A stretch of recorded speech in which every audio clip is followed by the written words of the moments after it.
Y seguimos hablando de museos porque, tras 2 años de profundas reformas, el Museo Naval de Madrid ha reabierto sus puertas al público. En sus salas de ambiente decimonónico se respira la riqueza de la historia naval española con sus grandes batallas, sus intrépidos navegantes y sus gestas extraordinarias.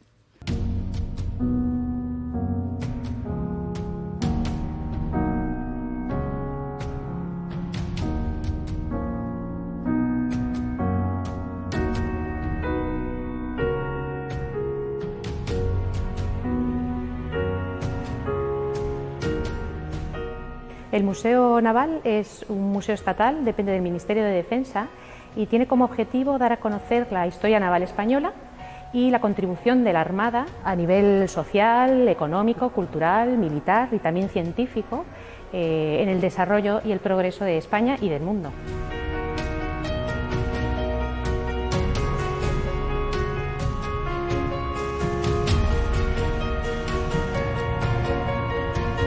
La renovación ha durado 2 años.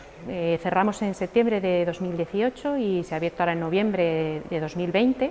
Con esta renovación pues ya aprovechamos para sanear todo el edificio, lo que son las paredes que estaban todavía enteladas. Hubo que quitar todo el desentelado, panelar, pintar, acuchillar suelos, barnizar. Bueno, se hizo un saneamiento del interior del edificio. Y también se renovaron muchos elementos museográficos que también acusaban ya el paso del tiempo y afectaban a la conservación de las colecciones. Por ejemplo, todo el sistema de colgadores se ha renovado con un sistema japonés que proporciona a la obra bidimensional una enorme estabilidad y no ensucia visualmente.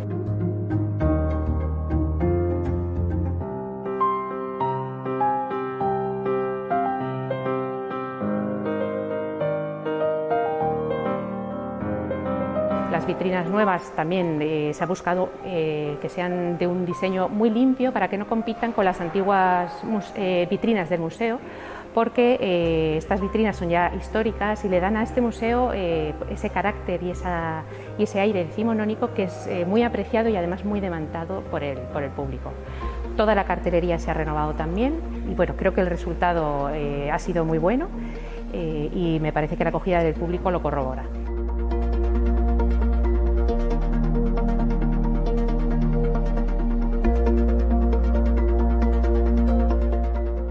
La Carta de Juan de la Cosa es una de las piezas más destacadas del Museo Naval.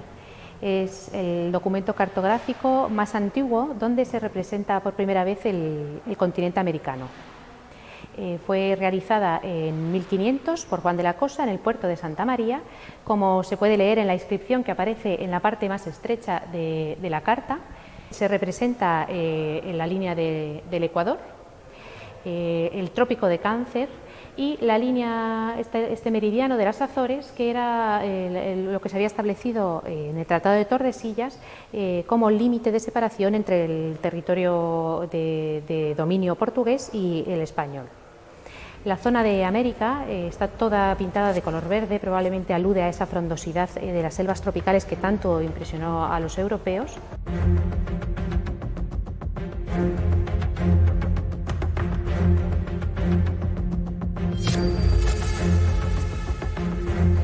La parte de Europa sigue un poco el esquema que de los portulanos propios del Mediterráneo. Todo está plagado, toda la costa de los topónimos que aluden a ciudades y a los puertos más importantes. Los más destacados se hacen en rojo para encontrarlos con más facilidad. Está plagado de detalles que merece la pena detenerse a ver, ¿no? Por ejemplo, la de los 3 Reyes Magos, que van caminando hacia el nacimiento del Niño Jesús, que se representa también ahí. Aparece la torre de Babilonia, la reina de Saba.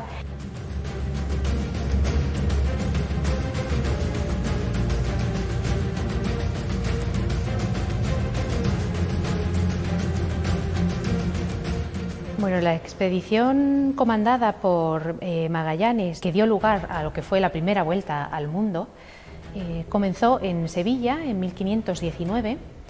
La Casa de la Contratación había preparado 5 naves con una dotación de aproximadamente 250 hombres para una travesía de 2 años.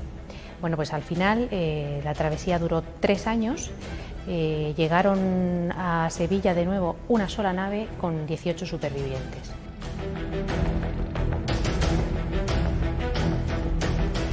Las peripecias que pasaron debieron ser terribles. Conservamos el diario de uno de los supervivientes, que fue Pigafetta, que narra todo lo que fue sucediendo durante el viaje y es verdaderamente muy interesante. Pero nos habla, bueno, por supuesto, de las tormentas que sufrieron, deserciones, motines, muchas veces atracaban en puerto y eran atacados por los nativos. El hambre fue atroz. Llegaron a comer el cuero de que recubría el palo mayor, también el serrín y las ratas que eran pagadas a precio de oro, ¿no? Fue Elcano el que capitaneó la nao Victoria, que fue la que llegó, la única que llegó a puerto dando esta vuelta al mundo. Este es un modelo hipotético de lo que fue esta nave. No se conoce mucho la construcción de esta época y este modelo se ha construido por los modelistas que están vinculados al Museo Naval después de años de estudio y de investigación para hacerlo de la manera más fidedigna posible a los datos que se conocen, ¿no?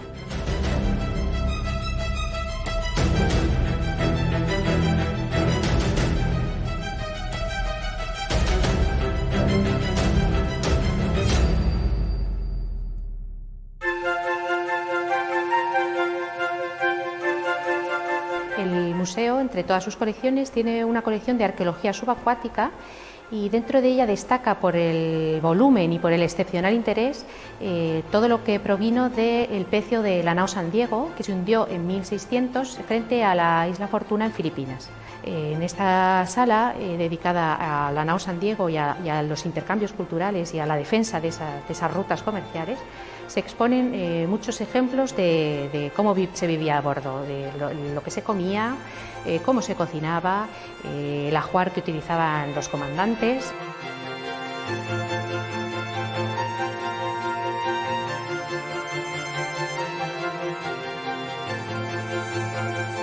Lo que nos habla toda la carga que llevaba la San Diego es de la riqueza de los intercambios culturales que había en esa época. Hay vasijas de cerámica de Jaén, pero también las hay filipinas, chinas, se han recuperado restos de armas japonesas, hay plata mexicana, o sea, es una riqueza de intercambio en las culturas que es asombrosa, ¿no? Lo más destacado de lo que se rescató en el pecio es, por supuesto, la porcelana azul y blanca, la porcelana china. Hay que tener en cuenta que la porcelana era una fórmula secreta que no se conoció en Europa hasta el siglo XVIII, entonces era muy codiciada por su dureza y por la decoración exquisita que tenían.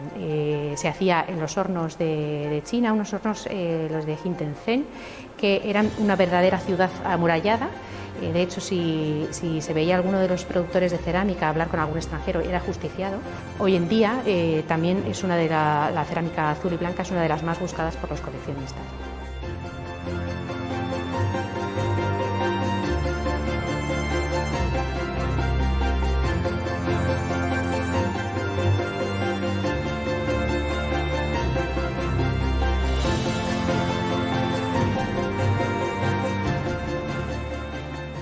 La inmensa mayoría de los modelos que hay en este primer patio del museo son modelos de arsenal, son piezas muy valiosas y provienen casi todas de la colección real y de los arsenales de Cartagena y de la Carraca en Cádiz.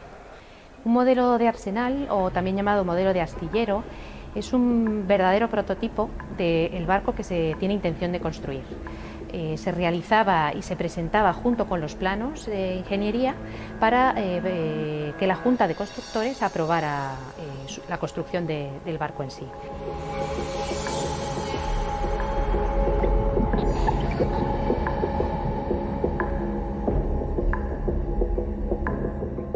Se aprovechaban estos modelos para incorporar todas las mejoras técnicas que había en la época y probar si verdaderamente eran eficaces y podía llevarse a término.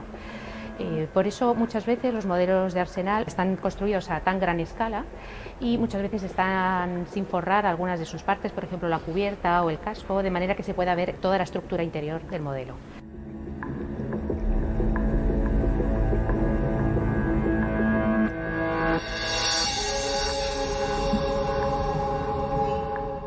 Hay que pensar que desde que Colón descubrió América, la forma de navegar cambió radicalmente. Se pasó de una navegación de cabotaje, es decir, que se va de puerto en puerto sin perder de vista la costa, a una navegación a mar abierto y claro, en los primeros años con un total desconocimiento de lo que era el océano, ¿no? Todo el tema, por ejemplo, de la construcción naval dio un desarrollo y un empuje muy grande para adaptar las naos que había en la Edad Media a la navegación oceánica, que era muy diferente.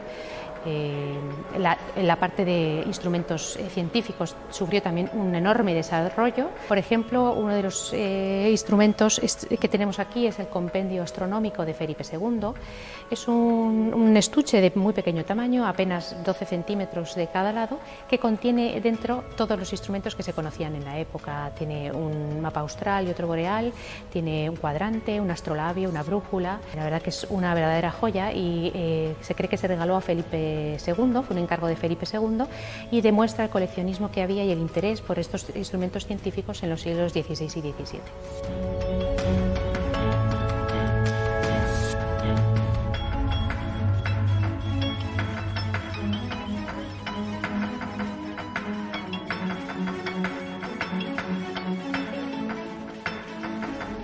Bueno, las medallas que tenemos en esta sala, que se dedica al gran héroe Blas de Lezo, son unas medallas que se acuñaron en el contexto de las guerras que mantenían la corona española con Inglaterra por el dominio de todos los territorios que había en el Mar del Caribe y por tanto por el comercio.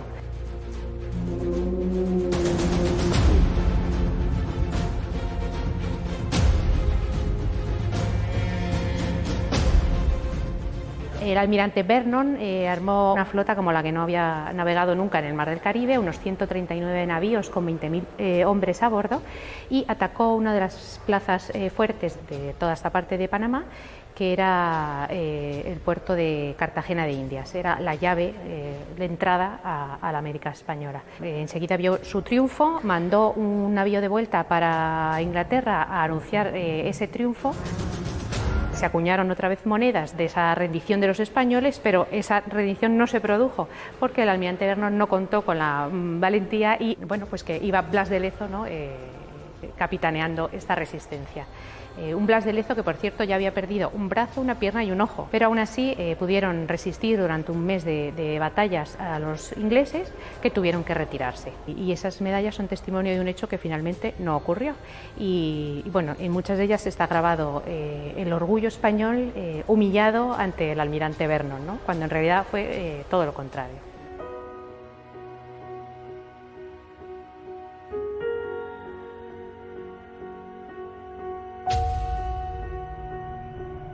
La historia de la Armada es una historia muy rica y además muy interesante. Está muy imbricada con la propia historia de España y bueno, esto no es un libro en el que tú puedas ir desgranando capítulo por capítulo todos los hechos, los sucesos, sino que tienes que contar esta historia a través de la cultura material. Eso te obliga a pensar muy bien qué objetos hay que exponer, cómo hay que hacerlo y además qué relación quieres establecer entre ellos para que sean ellos mismos los que hablen, ¿no?